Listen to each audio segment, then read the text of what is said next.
Random thought. Should workplace dating no longer be taboo?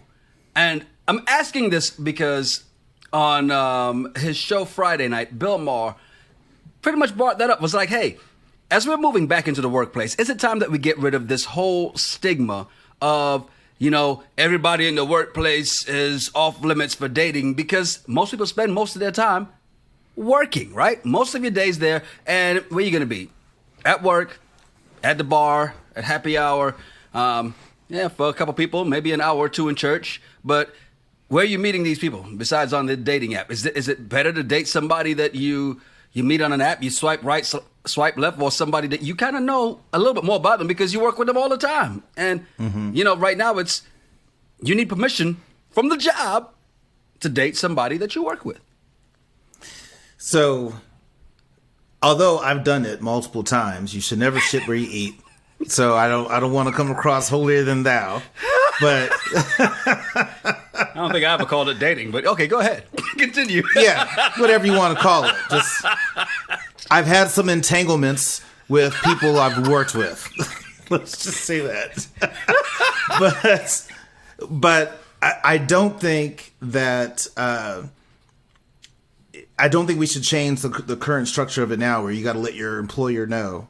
Because here's the challenge. It winds up being, there's nothing wrong with dating at work. You can do it as long as you're not dating someone that reports directly to you or works for you, right, or under your organization. Exactly. So as long as you're being fair, great. But in the Me Too movement, after that era, I'd want to let, hey, me and Susie from HR, we've been dating.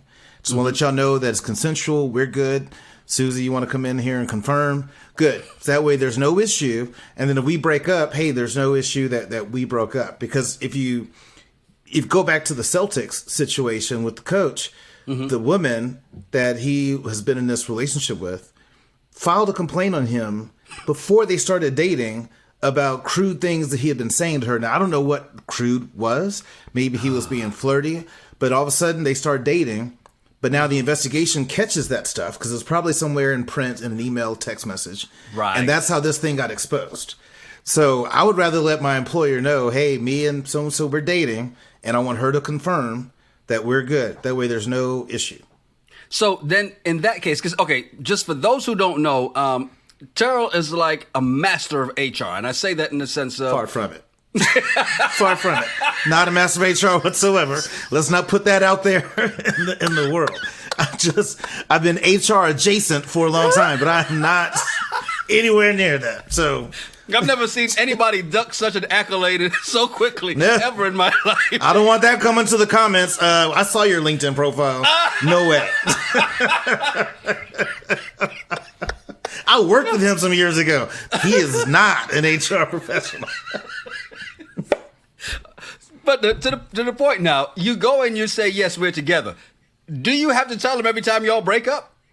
That's the next question. Do you? And if you're just a private person, why do you have to go tell somebody else that, hey, we got something going on? Well, because of optics, right? If everyone at work sees that y'all two are going to have lunch all the time, it's going to create rumors. If they see y'all pull up in the same car in the morning for work, it's going to create rumors. If there's an opportunity there's a trip, there's a travel deal that's going on, and coincidentally, y'all two are both flying out to Vegas for a conference, it's going to make people ask a lot of questions. So it's about optics. So I think that's why you want to be able to speak on it and say something. That way you don't have people doing this at the break rooms. Or, in the words of the Fresh Prince of Bel-Air, mind your business. Mind your business. People can't. Your lives are boring sometimes, so you get to work for the drama. You're like, ooh, hey, did you hear about Terrell? Oh, spill the tea. What happened? Well, I've heard Terrell and so-and-so hooked up last night after the company happy hour. It's like, no, I think you have to do that just to be on the safe side. And because you just never know. It's a gamble. I mean, it's a huge gamble. I get it if you're working in the same department, there's a power dynamic, right? Because here's the thing. And I can honestly say this, as a manager, never done that in that space, right? As coworker, one thing or another, right? The question becomes, as coworkers, does it really matter right? And do you have, what if the two of you out hanging out after work special and things happen? Do you need to go in the next day? All right, so how about last night? Whew, it was a good night. So-and-so and I are now knocking pelvises. Not sure where it's going, but I just wanted to let you know.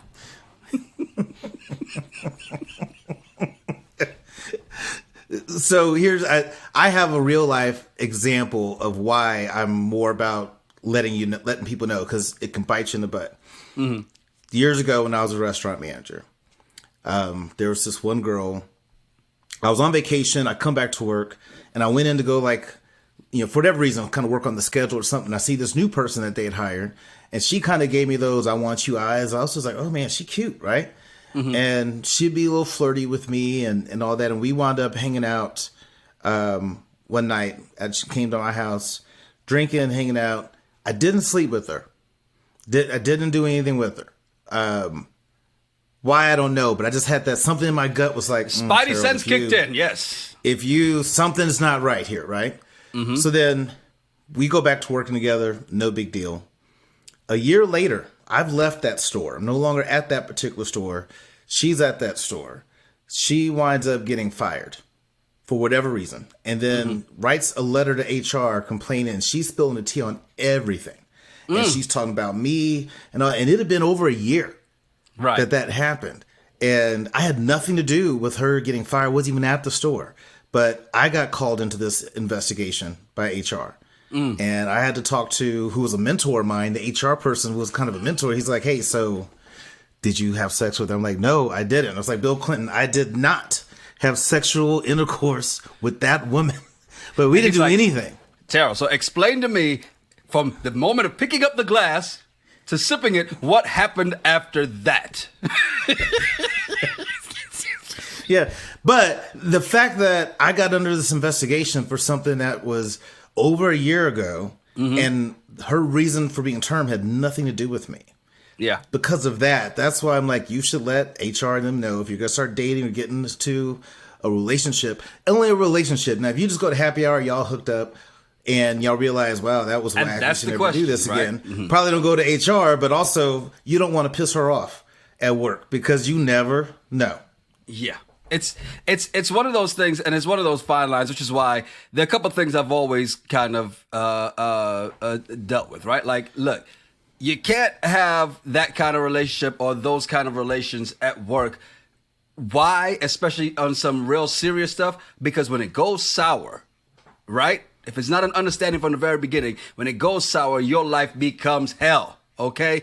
The other part of that is if somebody lives in your same apartment complex, the same apartment building, right next door, you don't do it. I mean, because the last thing you need to hear is them banging on your bedroom wall, and not because they're trying to hit because you're doing something over there, but because they got somebody over there flexing out their back muscles. But proximity is kind of awesome if you really think about it. When it's good. In the pandemic, I'm sure people got to know their neighbors a lot more in the pandemic than when everybody was stuck at home. And I'm just like, hey, I get it. The girl next door, yeah, we all had that fantasy. Yeah, in college, it's great. Once you graduate, stay away from that shit. Ain't nothing but problems because you don't need somebody being like old girl and boomerang. Hey! You don't need them kind of problems. Look, take it from a brother who was like, "Oh yeah, no, there's a spot next door to mine that's available." Yeah. Oh, you're moving in? Okay, great. So here's the thing I don't do.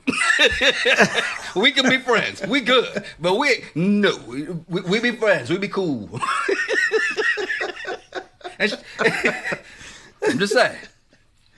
I hear you. I agree. But I understand. No, look, now it's like I agree, I understand, but make sure you report it to your boss and make sure you report it to the president of the HOA. I got you. Because you never know. Hey, welcome to the show. I'm Yanni Rude. And I'm just Terrell. You ever been out somewhere and overheard two people having crazy conversations? Kind of like this one. Yeah, but we are those people, and we've been having these conversations since college. Yes, the Regular Guys Random Thoughts Podcast, episode 103. Be sure to like, subscribe, leave a comment, and definitely leave a review. There was something very disturbing last weekend as we're watching the NFL, right? Former 49ers offensive coordinator Mike McDaniel is now the head coach of the Miami Dolphins, right? His quarterback is one that I didn't really believe in a whole lot. Tua Tagovailoa, right? Yeah. And trust me, I've practiced that name over and over again just for this episode. That's the first and the last time you'll hear me say it on this episode, just so I don't fuck it up as we move forward. So Tua. So the Dolphins quarterback. I got it right. That's it. I'm sticking it there. All right, but he gets hit in the game last Sunday, hits his head on the turf. Gets up, takes a couple steps, and crumbles to the floor. Gets back up, and his teammates are like, no, he's getting ready to go back to the huddle. They're like, no. And they kind of take him to the sidelines. He comes back in the game later. And I'm like, who let this guy back in the game and why, right? Now, next thing is, they're saying, oh, well, the injury, his collapse was because of a back injury. It was the pain from a previous back injury. I'm like, that still doesn't sound right. 4 days later, he's on Thursday Night Football. 4 days later, it's football. He gets swung to the ground, hits his head again. This time, he can't just bounce right up. Matter of fact, he's pretty much paralyzed and frozen and throwing up gang signs, right? To the point that even J.J. Watt, who's like, yo, please stop showing the replays. You've seen this. I don't understand how this got bypassed with the league. I mean, as much as they've been talking about concussion protocols, CTE, and all these different things, like just seeing him stagger off the field like that, he shouldn't have came back into that game. But let's say he did come back into that game. 4 days later, you're going to have him play another game. Right. You know, and the hit that took him out of the Bengals game, it wasn't a legal hit. It wasn't bad. It was just football. He just got thrown to the ground. But to see the impact of his head hitting there and then like the way his hands did. Yes. Yeah, they totally need to look at the Dolphins organization and say, hey, what the hell is wrong with you guys? You know, that just doesn't make any sense. And you can't say, well, we asked him, he said he was good. Every player is going to say they're good because they want to get back into the game. Exactly. You know, but you got to say, hey, look, this is only week 3. We can go ahead and sit you out. We're undefeated right now. If we lose the next 2 or 3 games, we're good to give you a chance to heal. Exactly. It didn't make no sense. Because that was scary to see. So I'm at the Snowball, second annual Snowball, and the notification comes across on my phone, and I'm like, Tua out. I'm like, okay, what the heck happened? Well, break comes into action. I get to actually see it. I'm like, yo, what the hell? Because it's just, and this is a guy who's had a number of injuries in football, broke his hips at one point, you know. So it's not like he's this durable guy. You should know this history of him, and he hit his head. It was a violent hit last Sunday. There's no way he should have been back in that same game. There's no way he should have been out there Thursday. I don't care how the way this protocol is. And people will say, well, it's not just on the Dolphins coach because the coach can't override the doctor. The coach can't override the independent physician on the sideline. That's on everybody's sideline. Well, that independent physician needs to be kicked out and ought to be fined too. Tua's family, because he's probably not going to do it, but they need to sue the doggone NFL and the Miami Dolphins for this. I wonder what is that third party, what'd you say, physician that's on the sideline? Mm-hmm. What is his protocol? What's his strategy? Hey, Tua, how many fingers I got up? 2? You good. Right. Get back out there. The other thing is, Tua needs to learn how to fall. Okay? You know, maybe he needs to go to a WWE training camp or something, because he keeps slamming his head on the turf every time he gets tossed down. This is not good. It's not good for him. I don't care how much they put in these helmets. Like, tuck, chin to chest. he's got to learn that move. Just like how they teach all these quarterbacks to slide now, when these running quarterbacks to slide. Tuck, so you don't hit your head on the back. Because, yo, I feel like he probably doesn't, and this may be an over-exaggeration, he probably needs to consider walking away from this game right now. This game is going to be the death of him, or he's going to be in a wheelchair by 35. This man has broken his Yeah. hips. He's got back problems. He's got 2 concussions that we just witnessed on live TV in the same week. Well, and that's the risk that they take in this game. But you look at the quarterbacks who've had longevity. You know, Phillip Rivers, Drew Brees, Tom Brady, you know, Aaron Rodgers. What are some things that they had in common that helped? A good offensive line. And maybe because good offensive line. But also, I think they knew how to fall. Brady, I think, knows how to fall and take a hit without him getting slammed and thrown to the ground. I think if you look at the play that with the Bengals, Tua was still trying to make a play, even though he was about to get tackled. And he should have just embraced the tackle, up, going down and tuck and fall. Right. He was still trying to make a miracle happen. And that's how he got slung around like that. But, you know, he's going to have to make some of those tough decisions for himself and his family. You got to think, what do you want long term? He's young. Yeah. Right. Very. Do you want to be 30 in a wheelchair? Right.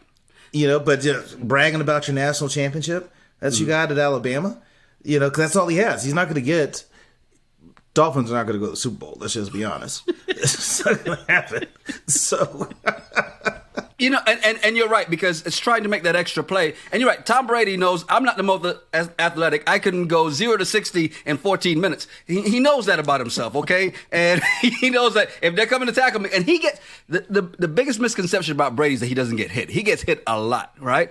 The problem is, and he does have a great offensive line. They understand when the play's over, they get out of it. The miracle plays are not always going to be there. It's great when they do happen, but it's like if you're playing golf and you hit the ball into the woods, don't try to hit the green from there. Get the ball out of the woods first and then to the next play, right? It's not about the bad shots, it's how you recover. You get sacked, it's okay. How do we come back from this? I know the fans are, if you pay attention on social media, they'll give you hell for taking the sack. They don't play the game. They're not getting slammed to the ground in that manner. Tua, you got to take care of yourself, brother, man, because it's only week 3. It's only week 3. You go for those miracle plays, make something happen. If this is a wild card game for y'all to go to the playoffs, this is the NFC, AFC championship game. This is the Super Bowl. You go all out. Totally get that. It's week 3. It's not worth it. And at the same time, I get that part, but then people will say, but you're supposed to go all out in practice. You're supposed to go all out. Every game counts. No. You got to think about longevity of yourself, your body. You're not going to do that. You're not going to make some of those crazy moves. If you're a wide receiver, week 1, and you're going to decide to run and try to jump over somebody. Now, if you have that athletic ability that you know you can do it, okay, take the risk. Maybe you'll be on the ESPN highlight. But when you do it and all of a sudden you land and break your ankle and you're out for the season, wasn't worth it. Oh, especially, and y'all were already up by 3 touchdowns. It's not worth it. The worst is when they get injured on the celebrations. Yeah, they get them to do a backflip and then break their ankle when they land, and now they're out for the season. And now you got to answer not only to your NFL team owner, but your fantasy football owners. As we move on to this bullshit, a lot of stuff came in rgrtpod@gmail.com. And there's this Brazilian bodybuilder, right, who decided she was going to get hymen reconstruction so she can get married to her new partner in a church as a virgin. Here's the thing about this. Obviously, if she's getting hymen reconstruction, she's not a virgin. But she's also got a 17-year-old walking around with proof that she's not a virgin. She wants to get married as a virgin in the church, so therefore she had this hymen reconstruction surgery. Okay, but that makes no sense to me. Like, that just doesn't make any sense to me. And I read the story, and I'm like, why would you want to do this? And is it... I'm not religious, right? But I don't think that a priest is going to be like, hey, before we do this ceremony, I need to check something. No, you can't. You can't do that in our church. You got to be a virgin. I'm sorry, you're not real. This I can feel it. I can feel it. This is used. This is. Well, the 17-year-old walking her down the aisle probably is proof already. It just doesn't make any sense why you would do that. And all the different things you can do with your money, like, who cares? And the guy you've been dating, I'm sure y'all slept together already. See, so here's my question in this too, because what makes a virgin? Is it the hymen that's broken, unbroken, that makes you a virgin? What about people who have broken their hymen horseback riding? So are they no longer virgins? Well, apparently she's celibate. Until, Shout out to Alexis on Married at First Shout out Sight. to Alexis on Married at First Sight. Apparently she's celibate until she gets married, but that's just dumb. That's just dumb. I just don't understand why you'd want to do that to yourself. And you already have a kid. It's like, it's known you're not a virgin. So what do you expect to gain from this? Other than the fact that it's going to feel good for him? And is it? I don't want to sleep with a virgin. I don't have any excitement around that. How about an experienced virgin? Because this is an experience. You get the thrill of breaking Best the of both hymen. worlds. Yes, you get the excitement of breaking the hymen, but you don't get the dissatisfaction of that's the first time. No, because she's gonna come up with some experience, and she's been sitting celibate for however long, that she's now coming up with the vigor and the excitement. that you've been How waiting bad for. How bad is her fiance's ego that he needs to hear her go, ow, ouch. wait.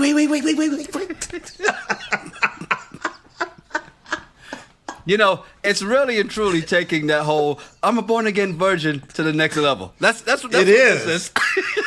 It is. And God's going to be looking down like, all right, I'm with this. This is good. I agree. This marriage will last. Yeah. Go ahead. Way to control, alt, delete. Yep. It's good now.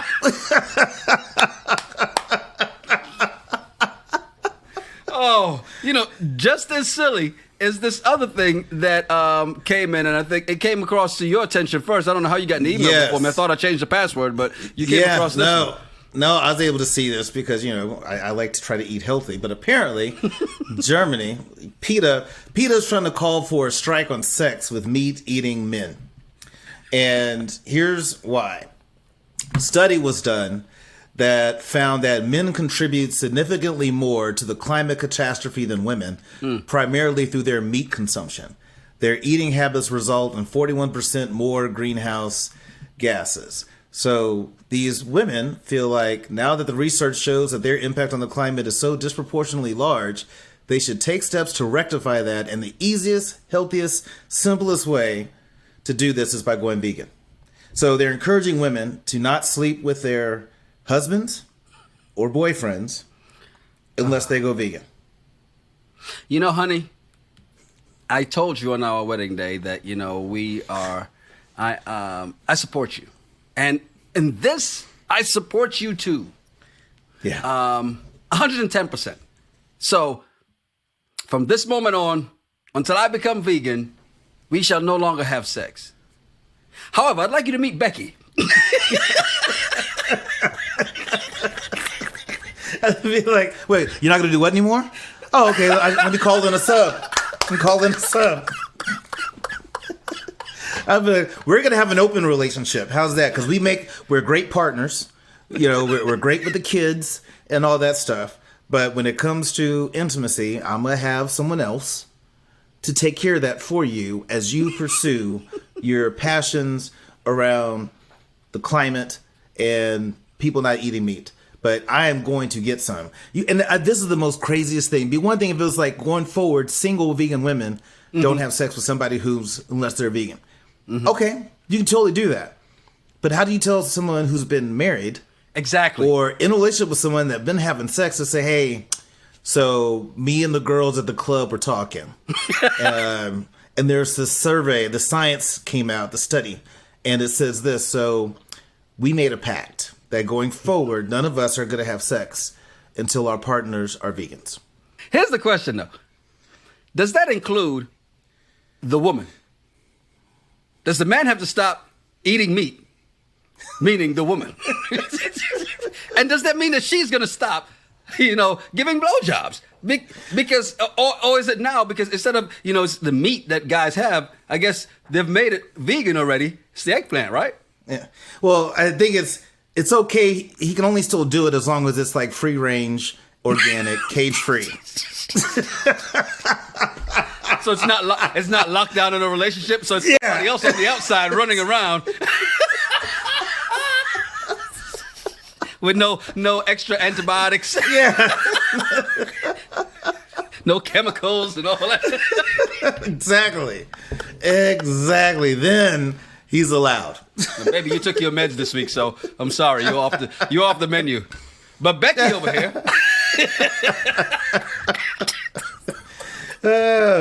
Wasn't that a hip hop song back in the day? I'm gonna call somebody else. Call somebody else. Oh my God! I cannot believe they would even ask for women to do this. But it's almost like it's an attack on women in this bullshit this week, because this one was crazy to me. I can't believe. And when I told you this story, the first thing you thought was this got to be another country. No, right here in the great old United States of America, this woman who took some boudoir style nude photos while she was married to this man. She was married to this man for 25 years. So somewhere within that relationship, she took these boudoir photos. Well, he wanted to keep those pictures. As they're getting divorced now, he wanted to keep them for memory's sake, right? You know, I need these because it's a memento from our wonderful 25 years together, and I need something to keep. The judge said yes, forced her to give that stuff over for memory's sake. Are you kidding me? Memories. Do you remember? So, yes, at first I thought this was another country. And then when I looked at the article and it says Utah, and I'm like, Mormons. Get it. Not to say all Mormons are bad, but when I saw this, I just thought Utah, Mormons, I get it. Because it tends to swing towards males in the state of Utah because of the Mormon population. So it tends to lean towards what men want. The fact that a judge is like, you have to give this man those boudoir pictures is ridiculous that she has to do that. And the fact that he still wants them as part of the divorce decree, because now her kids know this is an issue. Right. And so she wanted to go public to let other women know you don't have to go through all this. And she's a beautiful woman. And I think she will be fine. She will find someone else. But the fact that a judge is like, no, you got to give him those nudes. It's crazy to me. Judge, without looking, and I just happened to come across as I'm scrolling through the article again, I realized, I knew this before. It's a man. The judge is a man. Judge Michael Edwards. Of course it's a man. That's going to say, you know what? Yes, sir, you should have those pictures. Now, to Judge Michael Edwards' credit, he did allow her to edit the photos, so she's able to edit out her body out of these pictures. No, she shouldn't have to. That defeats the purpose. That defeats the purpose. If she can edit her body out, what does he want it for? Just the background and it's all blurry smudge? Here's what I think happened. This judge is like, well, what are we talking about? Can you, bailiff, give me these, show me the evidence. He's sitting there looking at it like, look, goddamn. Oh, yes. Yeah, he's got to get these. You got to give him these. And judge is looking like, wait, you can still do the splits like that? This woman, even in her, she was definitely obviously fit in her younger years and kept that going. And I don't know when these pictures were taken, but whenever they were, this man needs them that badly. And he looks like a creeper. She looks good, but he looks like a creeper. He looks like... He does. Like, Dahmer. Looks like the Dahmer character. Netflix. He sure does. Just a preppy version. But looks like Dahmer. I'm sure that judge is looking at the lady like, ma'am, can I see you in my chambers? For about 30, 45 minutes. We're going to take a recess. We'll call it a little wine break. Wine and some smooth jazz. Oh, my God. I cannot believe this. You know, a couple of things that we talked about prior to actually recording, and some folks are going to be happy about this, I do believe, is that there's some things coming up, right? Like, we know we're coming down to the end of this Married at First Sight season 15, San Diego. We know the next one's coming at some point. But it was like, what's the next thing we're going to watch? And we've really decided on this because it's coming up really soon. October 19th, the first 4 episodes of Love is Blind Season 3 is dropping. Terrell has agreed to do this season because it's going to be at least 3 to 4 episodes of us doing recaps on it, because they're going to do the first 4 episodes on October 19th, a week later episodes 5 through 7, and then episodes 8 through 10 on November 9th. And it looks like they're dropping the finale and the reunion also on November 9th. And so we'll probably make that the finale and the reunion a separate episode anyway. So you're looking at probably about 4 episodes that we're going to do on this.